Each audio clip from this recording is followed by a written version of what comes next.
మత్తయి సువార్త 8వ అధ్యాయం. ఆయన ఆ కొండ మీద నుండి దిగివచ్చినప్పుడు బహుజన సమూహములు ఆయనను వెంబడించెను. ఇదిగో, కుష్ఠరోగి వచ్చి ఆయనకు మొక్కి, ప్రభువా, నీకిష్టమైతే నన్ను శుద్ధినిగా చేయగలవనెను. అందుకాయన చేయి చాపి వాణ్ణి ముట్టి, నాకిష్టమే, నీవు శుద్ధుడవు కమ్మని చెప్పగా తత్క్షణమే వాని కుష్ఠరోగము శుద్ధి ఆయను. అప్పుడు యేసు, ఎవరితోనూ ఏమీ చెప్పకుము సుమి, కానీ నీవు వెళ్ళి వారికి సాక్షార్థమై నీ దేహమును యాజకునికి కనపరుచుకొని మోషే నియమించిన కానుక సమర్పించుమని వానితో చెప్పెను. ఆయన కపెర్నహూములో ప్రవేశించినప్పుడు ఒక శతాధిపతి ఆయన యుద్ధకు వచ్చి, ప్రభువా, నా దాసుడు పక్షవాయువుతో మిగుల బాధపడుచు ఇంటిలో పడి ఉన్నాడని చెప్పి ఆయనను వేడుకొనెను. యేసు, నేను వచ్చి వారిని స్వస్థపరిచెదనని అతనితో చెప్పగా, ఆ శతాధిపతి, ప్రభువా, నీవు నా ఇంటిలోనికి వచ్చుటకు నేను పాత్రుడను కాను. నీవు మాట మాత్రం సెలువిమ్ము, అప్పుడు నా దాసుడు స్వస్థపరచబడును. నేను కూడా అధికారమునకు లోబడిన వాడను. నా చేతి క్రింద సైనికులున్నారు. నేను ఒకరిని పొమ్మంటే పోవును, ఒకరిని రమ్మంటే వచ్చును. నా దాసుడు ఈ పని చేయమంటే చేయునని ఉత్తరమిచ్చెను. యేసు ఈ మాట విని ఆశ్చర్యపడి వెంట వచ్చుచున్న వారిని చూచి, ఇజ్రాయిల్లో నెవనికైనను నేనింత విశ్వాసం ఉన్నట్టు చూడలేదని నిశ్చయంగా మీతో చెప్పుచున్నాను. అనేకులు తూర్పు నుండి పడమటి నుండి వచ్చి అబ్రహాముతో కూడాను, ఇస్సాకుతో కూడాను, యాకోబుతో కూడాను పరలోక రాజ్యం ముందు కూర్చుందురు గాని రాజ్య సంబంధులు వెలుపటి చీకటిలోనికి త్రోయబడుదురు. అక్కడ ఏడ్పును పండ్లు కొరుకుటయు నుండునని మీతో చెప్పుచున్నానెను. అంతటి యేసు, ఇక వెళ్ళుము, నీవు విశ్వసించిన ప్రకారం నీకు అవునుగాకని శతాధిపతితో చెప్పెను. ఆ గడియలోనే అతని దాసుడు స్వస్థత నొందెను.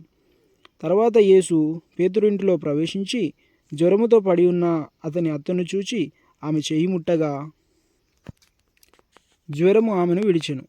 అంతటా ఆమె లేచి ఆయనకు ఉపచారం చేయసాగాను.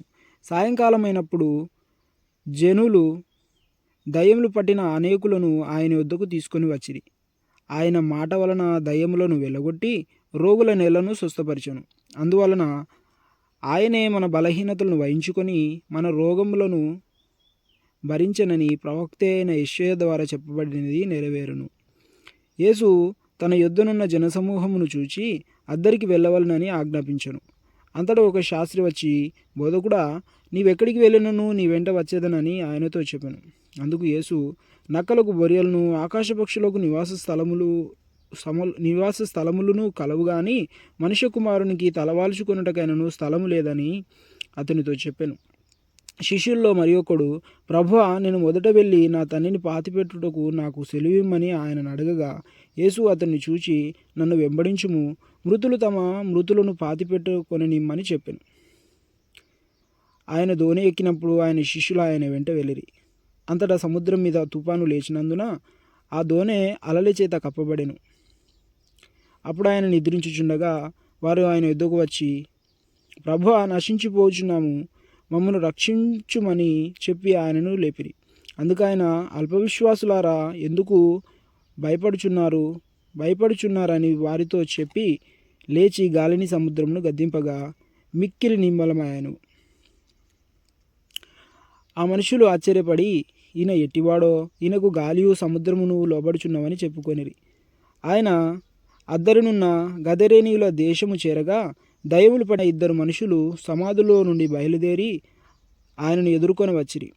వారు మిగుల ఉగ్రులైనందున ఎవడునూ ఆ మార్గమున వెళ్ళలేకపోయాను. వారు, ఇదిగో దేవుని కుమారుడా, నీతో మాకేమి, కాలం రాకమునుపే మమ్మను బాధించుటకు ఇక్కడికి వచ్చితివా అని కేకలు వేసిరి. వారికి దూరమున గొప్ప పందుల మంద మేయుచుండగా ఆ దయ్యములు, నీవు మమ్మను వెళ్ళగొట్టిన ఎడల ఆ పందుల మందులోనికి పోనిమ్మని ఆయనను వేడుకొనెను. ఆయన వాటిని పొమ్మనగా అవి ఆ మనుష్యులను వదిలిపెట్టి ఆ పందులోనికి పోయెను. ఇదిగో, ఆ మందంతియు ప్రప్రథము నుండి సముద్రంలోనికి వడిగా పరిగెత్తుకొని పోయి నీళ్ళలో పడి చచ్చెను. వాటిని మేపుచున్న వారు పారిపోయి పట్టణములలోనికి వెళ్ళి జరిగిన కార్యములన్నీయు దయ్యములు పట్టిన వారి సంగతియు తెలిపిరి. ఇదిగో, ఆ పట్టణస్థులందరూ యేసును ఎదుర్కొని వచ్చి ఆయనను చూచి తమ ప్రాంతములను విడిచి పొమ్మని ఆయనను వేడుకొనిరి.